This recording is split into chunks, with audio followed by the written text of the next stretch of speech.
Hello বন্ধুরা, নতুন একটা ভিডিওতে তোমাদেরকে স্বাগতম। বুলেট সরজনী ধারাবাহিকের আজকের পর্বে দেখা যায় যে আরশি যে রনকে নয় তার বয়ফ্রেন্ডকে বিয়ে করবে এটা শুধুমাত্র জানতে পেরেছে সরোজ।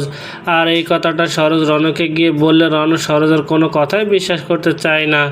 ওদিকে বিয়ের কিছু সময় আগে আরশি রনর রুমের ড্রেসিং টেবিলের কাছে লিখে রাখে সে তাকে বিয়ে করবে না, আর এটা লিখে নিজের বয়ফ্রেন্ডের সাথে পালিয়ে যায় আরশি। আর এটা জেনে রন আরশির বাবা মাকে ডেকে তাদের সাথে সমস্ত ব্যবসার সমস্ত ডিল ক্যান্সেল করে দেয়। আর আরশি পালিয়ে যাওয়ায় রনও দোষারোপ করে সরোজকে, কারণ রনও মনে করে আরশিকে ভুলভাল বুঝিয়েছে সরোজ।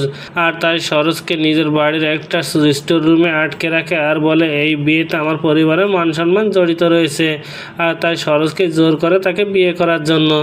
এই বলে রন সেখান থেকে চলে গেলে সরোজ সেই ঘরের জিনিসপত্রগুলো সব এলোমেলো করে ফেলে আর দেখে যে একটা কাঠের বক্সে তার পরিবারের সবার কিছু ছবি রয়েছে, যেটা দেখে সরোজ বুঝতে পারে তার পরিবারকে শেষ করার পিছনে এই বাড়ির কারোর হাত রয়েছে।